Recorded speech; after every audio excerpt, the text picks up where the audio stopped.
Well, hello, I'm Dax, and today we're going to talk about a very common but often misunderstood tool that's all around us, the screw. So stay with me and learn everything you didn't know about this common object.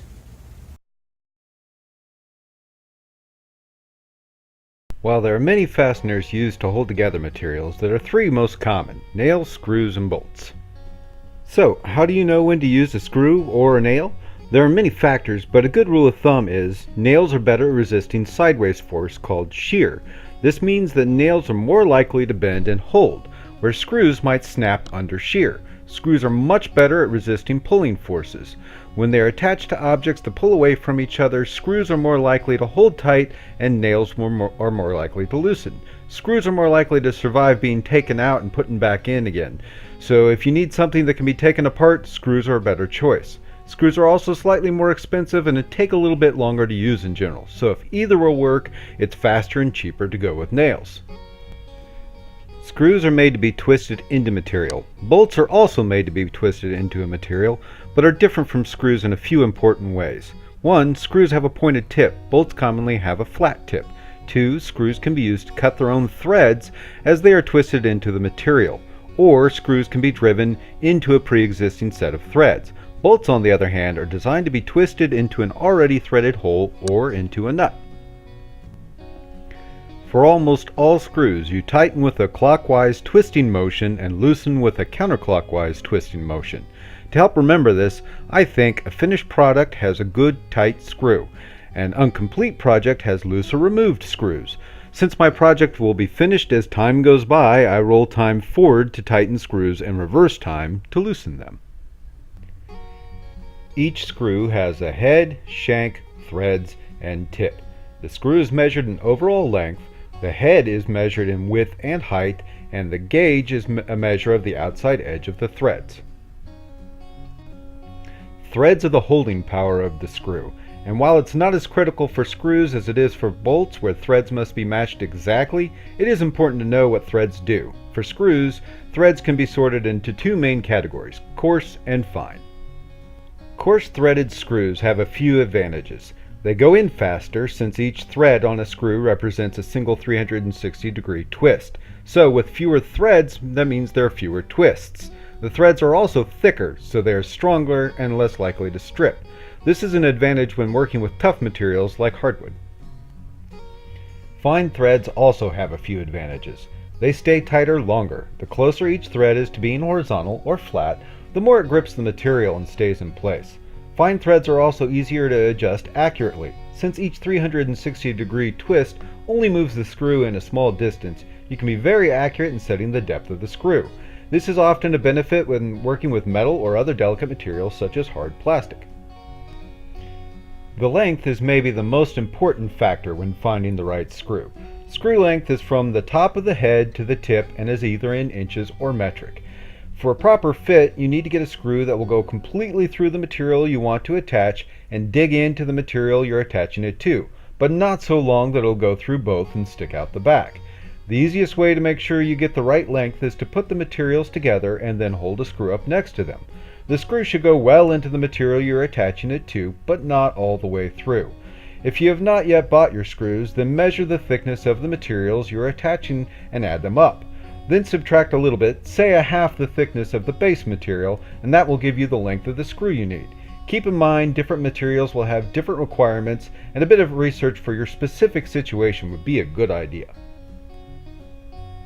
After you know the length, the width is the next factor to consider. When you measure width, you're measuring from the outside of the threads. The shank of the screw does not get measured. Screw diameter is measured by an odd system called a gauge. Gauge is not directly equivalent to American or metric measurement, and it's also not completely linear, as in an 8 gauge is not exactly twice that of a 4 gauge. Sadly, this makes measuring width more confusing than it should be, but the good news is it's usually not a critical measurement. Simply put, wider screws are stronger but more likely to split the material they go in. Thinner screws are weaker and less likely to split. Screw heads also come in a wide variety of size and shape made for different uses. There are two major categories, being raised and countersunk. Countersunk heads are tapered and meant to be driven flush with or even below the surface of the material they go in. Having a screw countersunk makes the surface of the material smooth. This also protects the head of the screw. Soft materials like wood very often use countersunk heads. If a countersunk head is not driven all the way in, or it loosens over time, it will leave a sharp little gap that easily snags. Be sure to tighten all countersunk screws all the way down, or use a different kind of screw. The other category of head is raised head. Raised head screws come in many shapes and sizes, but they are all meant to stick out from the material a bit. They are often used to fasten hard or brittle materials to softer materials. For example, metal trim onto wood. While they do stick out, they are designed to be rounded over and flush with the edge of the material so they don't snag on anything. Flanged head screws are made to be wider in the head than normal. These are often used to attach fragile, thin materials like plastic or mesh to softer materials like wood.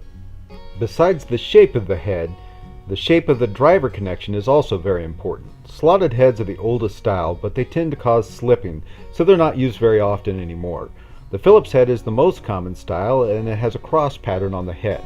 They hold the bit tightly in place, but with only 4 points of contact, they are more prone to stripping than others.